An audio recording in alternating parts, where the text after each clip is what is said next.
E já que estamos falando de literatura, é com enorme prazer que a gente recebe aqui no estúdio da edição das 6. Muito obrigada. Luiz Paulo Horta, escritor, jornalista. Vamos ali sentar na nossa salinha, Luiz Paulo.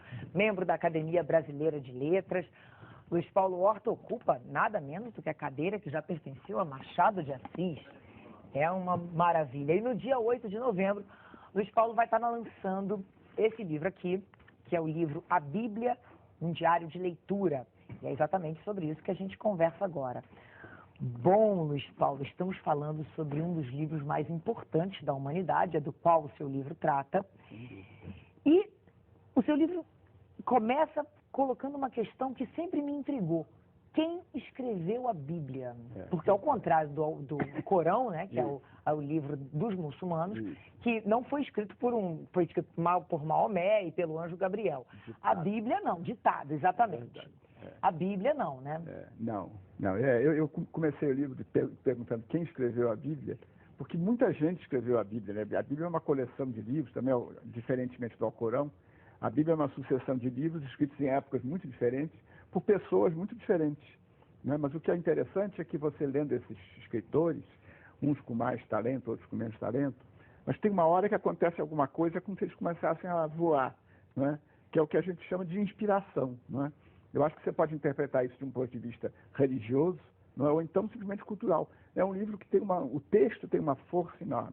E eu nesse livrinho procurei ficar muito, embora seja um livro simples, não erudito, mas eu procurei ficar muito perto do texto da Bíblia, que tem essa força, né? Pois é, esse livro surgiu de um grupo de estudo seu sobre a Bíblia, né? Assim, sem nenhuma premeditação, você sabe, eu tinha passado por um período difícil da minha vida, de repente as coisas serenaram um pouco, eu disse, eu preciso agradecer isso que aconteceu comigo. Aí eu reuni um grupo de amigos em Botafogo, na minha casa de Botafogo, e a gente começou a ler, assim, um livro de cada vez, dando umas pausas, né? E o grupo foi crescendo, né? Começou com 10, 15, 20, 30, 40 pessoas, que já estava muito bom, né?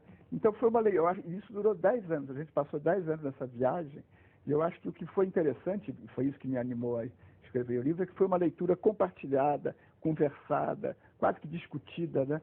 Então você passa a ter uma visão diferente da Bíblia. Pois é, porque eu ia falar sobre essa é muito interessante, porque sem dúvida nenhuma é um dos livros mais importantes, conhecidos do mundo. Eu diria porém, são poucas pessoas que leram de fato a Bíblia, né? A gente lê passagens, né? Sobretudo na tradição católica, né? Eu sou de formação católica, porque na linha evangélica você sabe que eles leem mesmo, né? E conhecem muito. E leem o Antigo Testamento, né? Com certeza, a Bíblia inteira. Mas nesse lado católico, a Bíblia, eu acho que as pessoas ficaram com medo da Bíblia, né?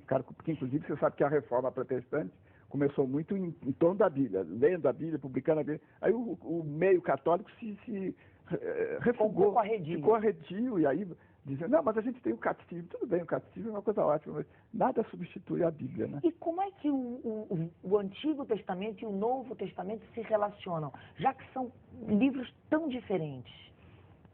Eu acho que quando você faz essa viagem, esse meu livrinho é uma viagenzinha assim, né?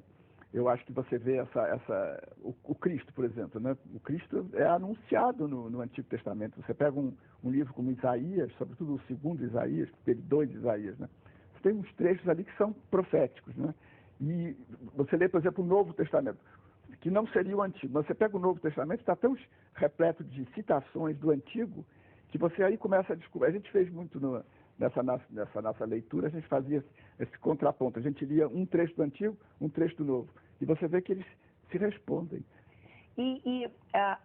O que daquilo que a gente lê quer dizer, como é que a interpretação, como é que a gente pode interpretar? É metafórico? Pois é. Olha, esse por acaso, é o segundo capítulo do livro, que chama-se Gêneros Literários. Isso é uma discussão fundamental sobre a Bíblia, porque cada livro tem o seu estilo, a sua função, né? Por exemplo, você tem livros de sabedoria, livros poéticos, livros que parece que você está lendo um relato histórico, por exemplo, sobre os reis, sobre o rei Davi e Salomão. Mas você pega o quase jornalístico, olha, eu diria cinematográfico. Mas se você pega o Gênesis, que é o começo da Bíblia, e as pessoas levam um susto, o Gênesis está escrito num estilo que eu diria que é ligado à linguagem do mito, né, da mitologia. E aí você tem que fazer essa transposição. Por exemplo, a história da Arca de Noé, que é uma história eterna. Qualquer criança que você já li para meus filhos, meus netos, você senta para ler a história, é uma história maravilhosa. Mas você acha que o Noé foi lá para a floresta, pegar tigre, pegar leão, pegar elefante. Um por um, casal por casal. Casal, mosquito, abelha, mosca, né? Então, você quase um biologista. Então, isso é que eu chamo o estilo do mito. Não é que seja uma ficção. O mito não é uma ficção, é uma história sagrada. E aí, como é que a gente interpreta isso? Aí que está, você tem uma flexibilidade de interpretações. Por isso que, por exemplo, nos Estados Unidos, aquelas escolas bíblicas, às vezes, agora tem uma discussão feroz nos Estados Unidos sobre criacionistas e evolucionistas, né? Porque os criacionistas dizem que é tudo exatamente como está na Bíblia. Os evolucionistas dizem, olha, a ciência já mostrou que o ser humano apareceu em diversos pontos do planeta, que houve uma evolução, né? Então, isso fatalmente dá discussão. Bom, uma boa maneira da gente começar a discutir, então, é lendo a história, um diário de leitura. Luiz Paulo Horta, a Bíblia, um diário de leitura. Muito obrigada, sucesso para o seu livro. Obrigado, Leilane. Quem sabe ele ajuda a gente a entender um pouco mais da humanidade. Né? Ele é feito para isso, né? Muito obrigado. Muito prazer.